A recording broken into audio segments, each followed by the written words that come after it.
Hello everyone, good evening, नमस्कार।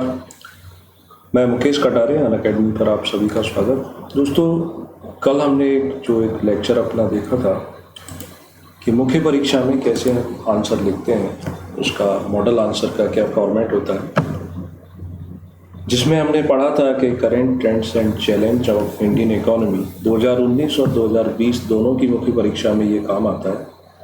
आज उसके आगे का जो है टॉपिक वो हम देखते हैं। एक टॉपिक है जो पूछा जा सकता है, संभावना है कि मध्य प्रदेश और भारतीय अर्थव्यवस्था में कृषि का महत्व क्या है। दोनों को हम एक जैसा लिख सकते हैं। मध्य प्रदेश के संदर्भ में थोड़े मध्य प्रदेश के डाटा डालने पड़ते हैं, भारत के संदर्भ में भारत के डालने पड़ते हैं। ठीक है, भारतीय अर्थव्यवस्था में कृषि का महत्व, तो इसको शुरू करूं इसके पहले देखो, मुख्य परीक्षा के आंसर समझने के लिए जरूरी होता है कि कुछ बेसिक चीजें हैं जो होना चाहिए। क्योंकि हर व्यक्ति अगर ये सोचे कि मैंने प्रीलिम्स तैयार किया नहीं, एक अप्रोच है नहीं, उसके बाद अचानक से मैं मुख्य परीक्षा की आंसर राइटिंग सीखूं तो मुश्किल हो जाता है। तो इसलिए जो लोग पहले से थोड़ा सा इससे फेमिलियर हैं उनको ये बहुत जल्दी से समझ आएगा, और जो इससे परिचित नहीं है उनको थोड़ा टाइम लग सकता है। ठीक है, क्योंकि ये मेनली ओरिएंटेड है ओनली फॉर मेंस, इसका प्रीलिम्स से ज़्यादा लेना देना नहीं है। तो हमारा जो देश है, ये देश कैसा है, ये कृषि प्रधान अर्थव्यवस्था वाला देश है। ये तो हम पढ़ते रहे, क्योंकि हमारे यहाँ की प्रत्यक्ष या अप्रत्यक्ष जो मेजर पॉपुलेशन है अप्रॉक्स 65% है, जो किस पर निर्भर है, कृषि पर। चाहे उद्योग धंधे हो, वो भी कृषि, अगर मानसून अच्छा आता है, फसल उत्पादन अच्छा होता है तो ठीक से काम करता है, राइट। तो उन्हीं चीज़ों को ध्यान में रखकर हमें बताना है। तो कृषि हमारे लिए इम्पोर्टेंट हो जाती है, महत्वपूर्ण हो जाती है। किसी देश की सरकार का यह कर्तव्य होता है कि वह अपने नागरिकों के भोजन की आपूर्ति, इसके लिए कृषि आवश्यक होती है। भारत एक कृषि प्रधान देश है, प्रारंभ से ही यहाँ यह प्रमुख व्यवसाय के रूप में रहा। कांस्य युगीन सभ्यता से लेकर वर्तमान में भारतीय जो नागरिक हैं वो कृषि करते आए हैं। भारतीय अर्थव्यवस्था प्रमुख रूप से इस भारतीय अर्थव्यवस्था में प्रमुख रूप से इसका महत्वपूर्ण योगदान है। भारत की लगभग 52% जनसंख्या जो है प्रत्यक्ष या अप्रत्यक्ष रूप में कृषि पर निर्भर है रोजगार के लिए। भारतीय अर्थव्यवस्था में कृषि का महत्व निम्न शीर्षकों के अंतर्गत समझा जा सकता है। एक ये रफली इंफॉर्मेशन प्रोवाइड की, इसको अगर सिस्टमेटिक हम लिखें तो ये लैंग्वेज काम नहीं आएगी, है ना। यहाँ हमें क्या लिखना पड़ता है, अगर हम 300 शब्द या 200 शब्द के अकॉर्डिंग माने तो एक हमें शुरुआत, तो हम इन्हीं के सेंटेंस को उठा करके बना सकते हैं। क्या बना सकते हैं कि किसी भी देश की सरकार, उसकी जिम्मेदारी होती है अपने नागरिकों की मूलभूत आवश्यकताओं की पूर्ति करना। यानी मूलभूत आवश्यकताओं में आ जाता है कि भोजन की व्यवस्था करना, आवास की व्यवस्था करना, और भोजन सर्वप्रमुख है, इसके लिए कृषि विशेष महत्व रखती है। भारत एक विकासशील देश है। विकासशील देश में अधिसंख्यक जनसंख्या कृषि पर निर्भर है। ठीक, ये 2-3 लाइनों में आप इसकी एक अच्छी सी शुरुआत कर सकते हो। फिर एक हेडिंग डालेंगे कि भारत की अर्थव्यवस्था में कृषि का महत्व, सेंटर हेडिंग कर लेंगे। फिर नीचे लिखेंगे विशेषज्ञों ने या अर्थशास्त्रियों ने भारतीय अर्थव्यवस्था में कृषि के महत्व को निम्न बिंदुओं से स्पष्ट किया है, और उन पॉइंट्स को आप लिखना शुरू कर सकते हैं, राइट। जैसे पहला हम देखें रोजगार की दृष्टि से, तो कुल रोजगार का लगभग 54.6% ये जो है, ये कहां से प्राप्त होता है, कृषि से प्राप्त होता है। ठीक, 2011 की जनगणना के आधार पर। अगर हम 1951 की जनगणना के डाटा लें तो उस समय कितना रोजगार प्राप्त करता था कृषि, 69.5, तो बहुत ज्यादा इसमें अंतर तो नहीं आया। ठीक है, हमारी ग्रोथ बढ़ी, जीडीपी में कृषि का जो कंट्रीब्यूशन है वो उतने रफ्तार से नहीं बढ़ेगा। तो अगला पॉइंट ये भी है, दूसरा महत्व इसका, कि जीडीपी में स्वतंत्रता के समय द्वितीयक और तृतीयक, यानी जिन्हें हम सेकेंडरी और टर्सरी सेक्टर कहते हैं, उनका विकास निरंतर होता रहा। जीडीपी में इसका योगदान 14.1% है। यानी हमारे देश में जो इंडस्ट्रियल सेक्टर है उसकी कंट्रीब्यूशन बढ़ गया, सर्विस सेक्टर है उसका बढ़ गया, कृषि का घटा। लेकिन ये घटा इसका अर्थ ये नहीं हो गया कि हमारी जो एग्रीकल्चरल प्रोडक्शन कैपेसिटी है या टोटल प्रोडक्शन कम हो गया। पहले हम 1,000 रुपये कमाते थे, तब एग्रीकल्चर सेक्टर का कंट्रीब्यूशन ज़्यादा था, मान लो कि 60% होता था, 600 रुपये। अब हम क्या करते हैं, अब हम 1 करोड़ कमाते हैं, तो 1 करोड़ का 14% भी ह्यूज अमाउंट होता है। लेकिन दूसरे सेक्टर से ज़्यादा इनकम होने लगी, तो इस सेक्टर को जीडीपी के पॉइंट ऑफ व्यू को, उसके डाटा को देखकर हम ठुकरा नहीं सकते, इसको इग्नोर नहीं कर सकते, राइट। इसलिए भी ये महत्वपूर्ण है ना। अगला पॉइंट इसमें कृषि और उद्योग का बनाना पड़ेगा। कैसे कि अनेक जो उद्योग हैं हमारे देश में वो कैसे हैं, वो कृषि आधारित है। उनके लिए जो रॉ मटेरियल होता है, कच्चा माल होता है, वो कृषि से उत्पन्न होता है। चीनी उद्योग कृषि पर निर्भर है, जूट उद्योग कृषि पर निर्भर है, ठीक है। यहाँ पर रेशम उद्योग कृषि पर, कपड़ा टेक्सटाइल इंडस्ट्री कृषि पर निर्भर है, क्योंकि कच्चा माल तो हमें यहीं से प्राप्त होता है। तो इसको हम साइड कर दें, निकाल दें, तो इंडस्ट्री पूरी तरीके से। दूसरी बात क्या होता है कि इंडस्ट्री जो है उसके बनाए हुए सामान को खरीदने वाला जो बड़ा एरिया है, जो ज़्यादातर पॉपुलेशन है 68% जो, वो कृषि से संबंधित ही तो है। अगला पॉइंट है कि भारतीय उपभोग में कृषि पदार्थ का स्थान है ना।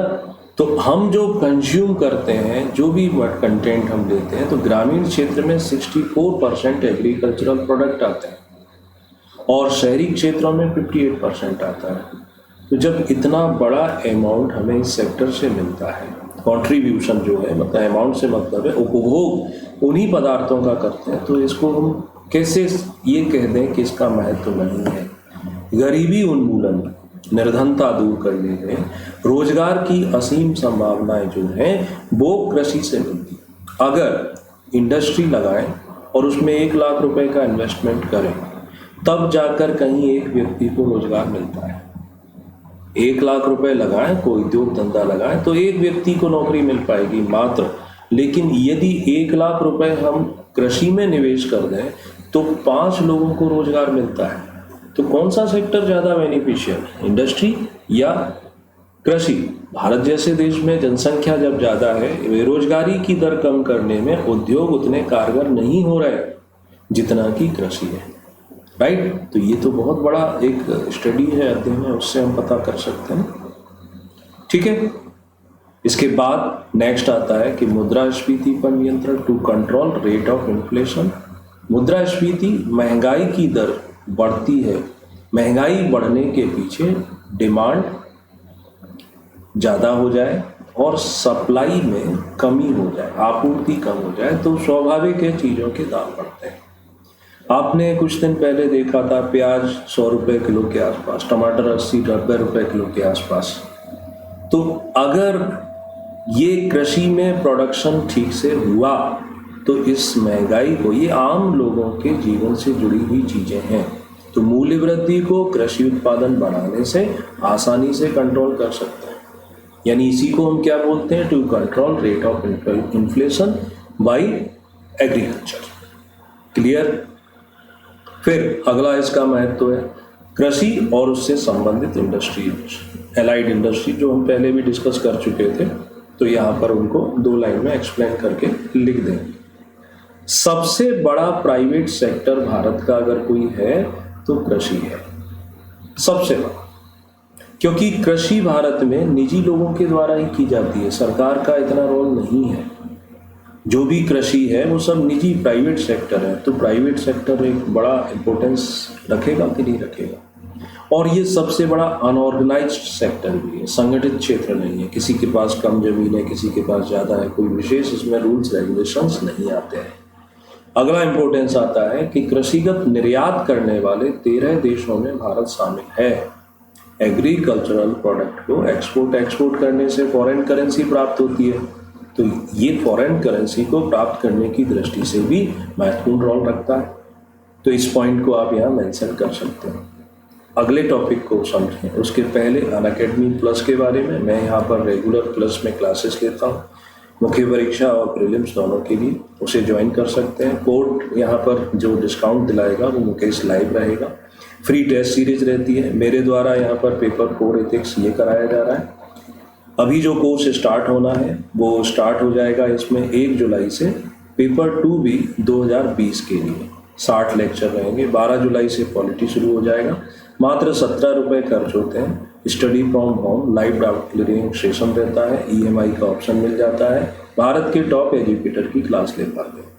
अनअकैडमी की जो चैंपियनशिप है उसका रजिस्ट्रेशन करा लें, ये फ्री है 28 जून।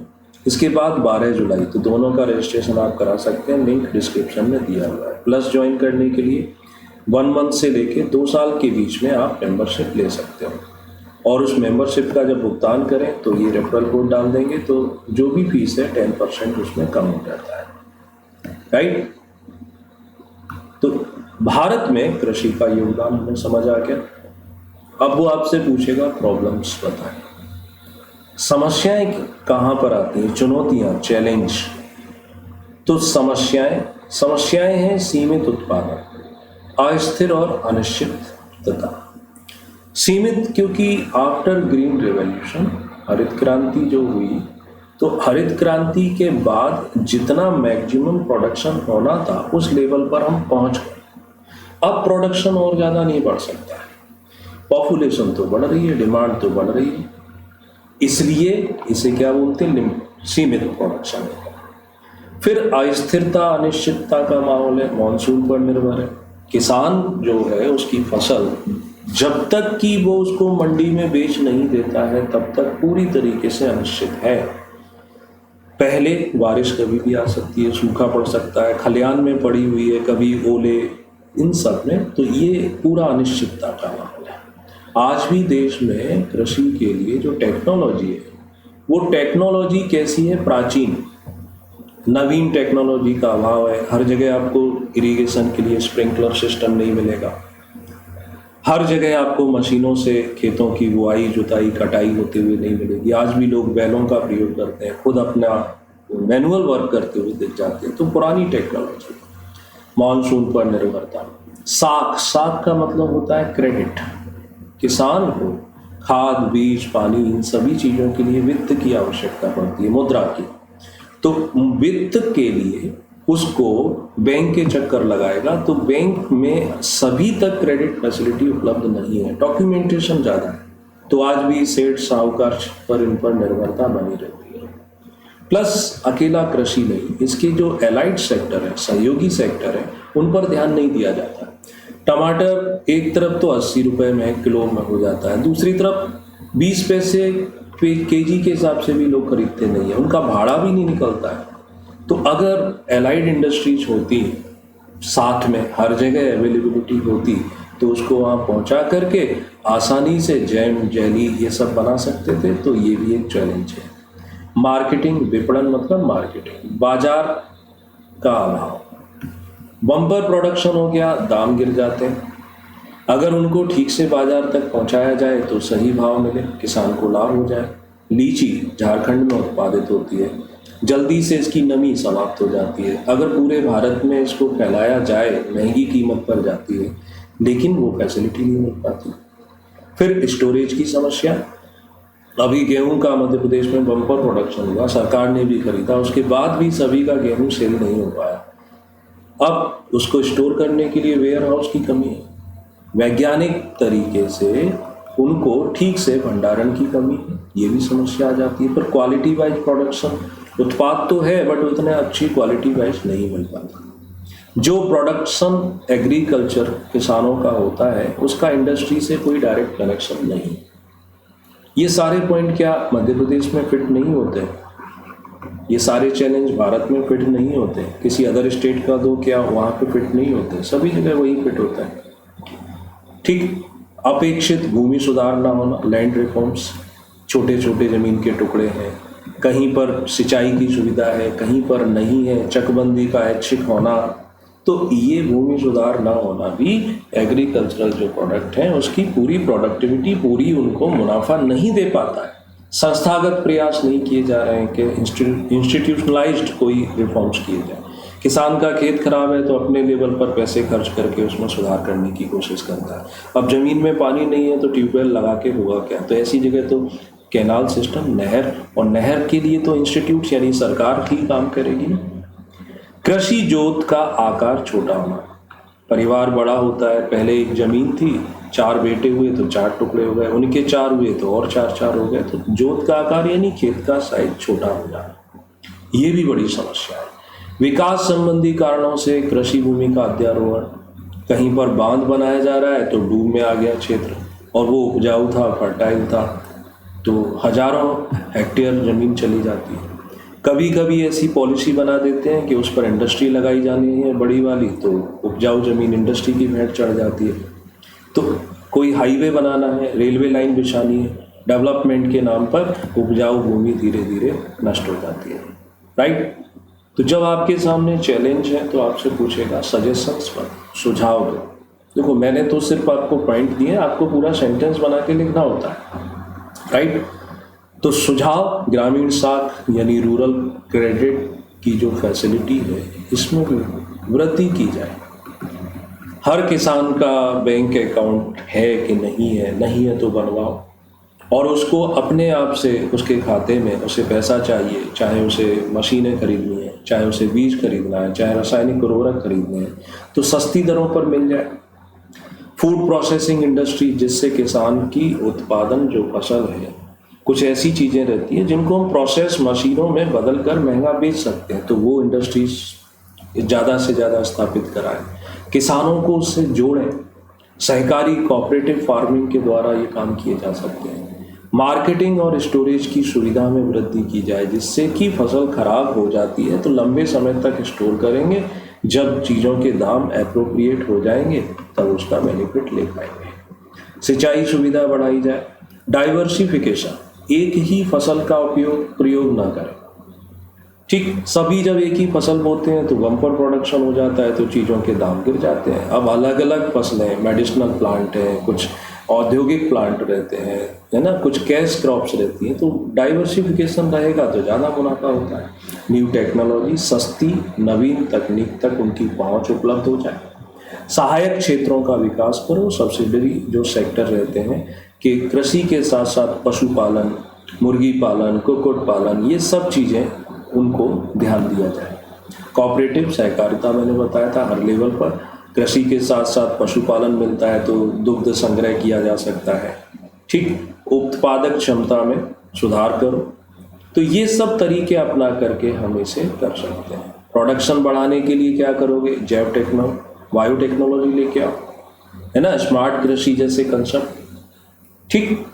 मध्य प्रदेश के संदर्भ में मध्य प्रदेश के कुछ डाटा उसमें जोड़ सकते हो कि मध्य प्रदेश की अर्थव्यवस्था में कृषि का योगदान क्या है, तो जीडीपी में 24.99% है, बड़ा ह्यूज अमाउंट है, लिख सकते हो। रोजगार देने में मध्य प्रदेश में इतने प्रतिशत लोगों को रोजगार कृषि से मिलता है। लघु कुटीर उद्योग जो कृषि आधारित है, बड़ी संख्या में ये काम करते हैं। संबंधित क्षेत्र पशुपालन, मुर्गी पालन, ये मध्य प्रदेश में महत्वपूर्ण भूमिका निभाते हैं। व्यापार व्यवसाय कृषि आधारित होता है, उनसे बायोगैस, बायोमास, ये सब चीज़ें की जाती है ना। मध्य प्रदेश में कृषि मतलब हमारे जीवन प्रणाली का एक हिस्सा बनी हुई है। सबसे ज़्यादा वृद्धि दर वाला क्षेत्र है मध्य प्रदेश में। कृषि कर्मण पुरस्कार लगातार मिलता जा रहा है सब, तो ये सब पॉइंट इसमें डाल सकते हो।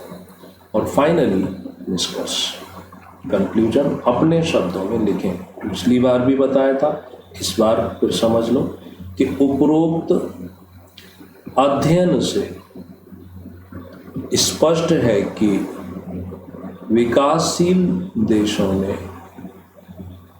कृषि महत्वपूर्ण है, लेकिन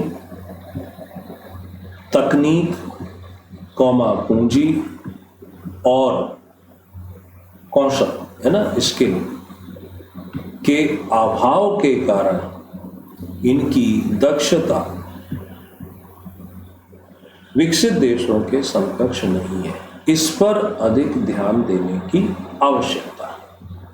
दैट्स ऑल, कंप्लीट हो जाता है। कोशिश करो, फिर भी ना समझ में आए कमेंट करो, अगली बार मैं उसका आंसर दूंगा आपको। वीडियो लाइक करें, शेयर करें, थैंक यू।